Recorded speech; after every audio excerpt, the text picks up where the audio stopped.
नमस्कार, welcome back to my channel ask Astroed. आप सबों का एक बार फिर से स्वागत है हमारे यूट्यूब चैनल आस्क एस्ट्रोएड में। आज हम बात करना चाहते हैं आपके साथ में कि वास्तुशास्त्र क्या है और उसका क्या महत्व है। देखिए, आजकल तो बड़े शहरों में तो ये एक फैशन की चीज़ हो गई है कि हमने ये सब वास्तु के हिसाब से बनाया है।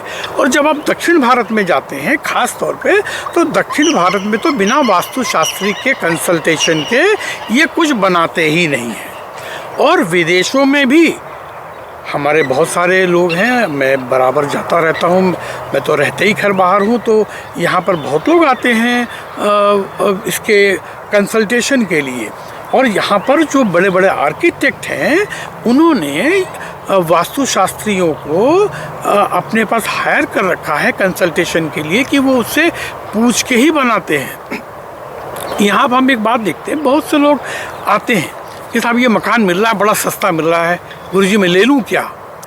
तो मैं एक बात देखता हूँ कि जो मेरा अनुभव है, जितने भी अच्छे मकान, बड़े खूबसूरत फ्लैशी मकान जो आए और काफ़ी कम दाम में आए, औने पौने आ रहे हैं, तो भाई इतना बढ़िया मकान ये औने पौने आदमी बेच क्यों रहा है? क्या कारण है?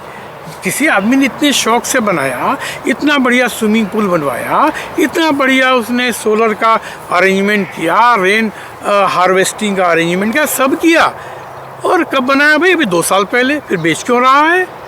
नहीं जी, वो डाउन साइज कर रहा है। तो देखिए, सबसे बड़ा वास्तु दोष यही होता है कि जो आदमी डाउन साइज करता है, जो 6 कमरे के 1000 स्क्वायर मीटर के मकान से निकल करके 2 कमरे के फ्लैट में जा रहा है, तो ये डाउन साइजिंग है।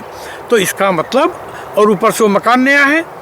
कोई वृद्ध है जिसके बच्चे चले गए, जिसने उसी घर में शादी करके आया, बच्चे बड़े किए, और वो डाउन साइज कर रहा है, तो उसको बुरा नहीं कहते हैं क्योंकि उसकी ज़रूरत नहीं है। लेकिन कोई आदमी 2 साल के भीतर में डाउन साइज करके जा रहा है, या कोई मेन शहर का रहने वाला गांव देहात में जा रहा है, तो कोई बहुत अच्छी बात नहीं है। ये वास्तु दोष में ही आता है। और आप याद रखिएगा, वास्तु कंप्लायंट जो चीज़ होती है, आज जगन्नाथ जी पुरी का मंदिर आज देखिए 1000 साल से ऊपर से खड़ा है। इसके बाद में आप खजुराहो के मंदिरों को देखिए, आज 1200 साल 1300 साल से ऊपर से आज भी पूरी शान के साथ खड़े हैं। आप कंबोडिया में अंगकोर वाट का जो मंदिर है, वो हिंदुओं का सबसे बड़ा मंदिर है विश्व का। आज भी वो जा कर के आप देखेंगे तो गूज बम्स होते हैं वहाँ पर कि कैसे बनाया। उसके चारों ओर जो लेक बनी है, वो देख के चक्कर आता है, कैसे बनाया, एक एक खंबे की कारीगरी।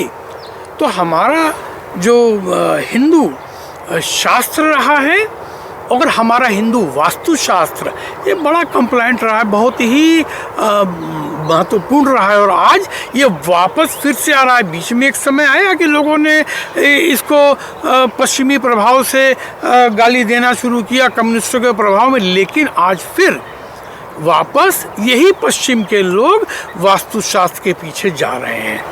तो इनको आप अगर इसको देखेंगे तो आपकी जीवन में उन्नति बिल्कुल तय है, अगर चीज़ें वास्तुशास्त्र के हिसाब से बनती हैं तो वास्तुशास्त्र में हमने एक चीज़ देखना है कि हमारी जो बिल्डिंग है, जैसे मान लीजिए हम मकान खरीदने जा रहे हैं, ज़मीन खरीदने जा रहे हैं, तो इसके कई अंग होते हैं। जैसे सबसे पहले होता है ज़मीन का चुनाव। ऐसी कोई ज़मीन जो पश्चिम दिशा में जो है ऊंची हो और पूर्व में ये नीची हो, बहुत अच्छी मानी जाती है। लेकिन कोई ज़मीन जो पूर्व में ऊंची हो और पश्चिम में नीची हो, वो ज़मीन देखने कंसीडर करने लायक नहीं है। कोई ज़मीन जो उत्तर दिशा में नीची हो, बिल्कुल खरीदिए। दक्षिण दिशा में ऊंची हो, बिल्कुल मत छोड़िए, बहुत ज़रूरी है, ये बहुत अच्छा माना जाता है। लेकिन अगर कोई ज़मीन दक्षिण पश्चिम दिशा में एक ऐसे नुकीले स्पर के रूप में निकली हो, चोंचदार हो, वो ज़मीन मत लीजिए। फलती नहीं है। या अगर आप ज़मीन का बड़ा टुकड़ा है और आप इतना सेक्रीफाइस करने को तैयार है कि उसको हम काट के निकाल के अपनी ज़मीन सीधी कर लेंगे, वो कर लीजिए, पड़ी रहने दीजिए उसको। कोई दूसरा लेता है नहीं लेता है क्या करता है आप भूल जाइए, आप उस पर लालच मत रखिए, छोड़ दीजिए, आपका लेना सफल रहेगा। दूसरी चीज़, अगर यही स्थिति उत्तर पूर्व में चोंचदार हो, बेशक ले लीजिए, वो अच्छा रहेगा, धन के मामले में बहुत अच्छा रहेगा। लेकिन अगर उत्तर पूर्व में आपको ऐसा कोई एल शेप का कट आ रहा है तो ज़मीन मुफ्त में भी नहीं लीजिए, ठीक नहीं है। फ्लैट आप लेने जाते हैं, अक्सर लिफ्ट बीच में होती है, तो जो इस साइड का व्यक्ति होता है उसका तो जो है चलो साउथ वेस्ट कटा लिफ्ट के डक्ट की वजह से, लेकिन जो दूसरा है उसका नॉर्थ ईस्ट कटा। तो नॉर्थ ईस्ट में अगर डक्ट आता है तो वो मकान मत लीजिएगा, तबाह हो जाता है आदमी। मेरा अपना अनुभव है, मैंने बहुत लोगों को देखा है। तो वास्तुशास्त्र का एक बहुत बड़ा दोष माना जाता है भूमि का। तो अगर आप रेडीमेड फ्लैट भी ले रहे हैं तो इन चीज़ों का ध्यान रखिए। आप ये देखिए, बिल्डिंग अगर जो है ज़मीन से ज़्यादा नीचे नहीं होनी चाहिए, वो भी अच्छी नहीं होती है अगर मल्टी स्टोरी बिल्डिंग है तो। दूसरी चीज़ ये है कि आप जब भी लें तो आप ये देखें उस फ्लैट में साउथ वेस्ट में, दक्षिण पश्चिम में टॉयलेट नहीं होना चाहिए। अगर टॉयलेट की सीट एकदम उसमें ही लगी है साउथ वेस्ट में और आप उसको चेंज कर सकते हैं तो चेंज करना बेहतर है।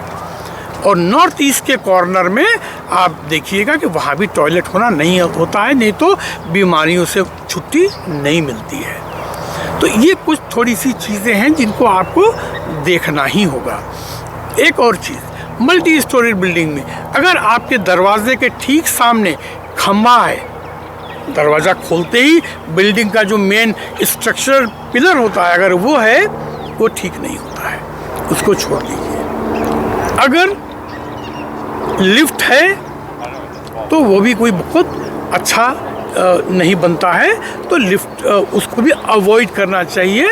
लेकिन आप रह रहे हैं तो उसके लिए बहुत सारे वास्तु के यंत्र आते हैं जो आप लगा लेंगे तो उसके दोष को काफ़ी हद तक आप कंट्रोल कर सकते हैं, मिनिमाइज़ कर सकते हैं। तो जो ऑलरेडी बहुत सालों से रह रहे हैं उनको परेशान होने की ज़रूरत नहीं है। हमारे अगले किसी अंक में आपको यंत्रों के बारे में जानकारी मिलेगी, आप वो लें, आपका काम हो जाएगा। वास्तु सुधार बिना किसी डेमोलिशन के, तोड़ फोड़ के वास्तु यंत्रों के द्वारा भी किया जा सकता है। ज़मीनों के प्रकार में जब आप अगर ज़मीन खरीद के बनाना है तो आप ये ध्यान रखिएगा, जैसे एक हमारे वहाँ बड़ा अच्छा है कि ज़मीन आगे से चौड़ी है जिसको हम बागमुखी बोलते हैं और पीछे से पतली है, तो वो हम लोग नहीं लेते हैं। ठीक है, वो हमारे रिहाइश के लिए तो अच्छी नहीं है, घर के लिए ठीक नहीं है, लेकिन अगर उस पर व्यापारिक प्रतिष्ठान बनाना है तो ऐसी ज़मीन बहुत अच्छी होती है।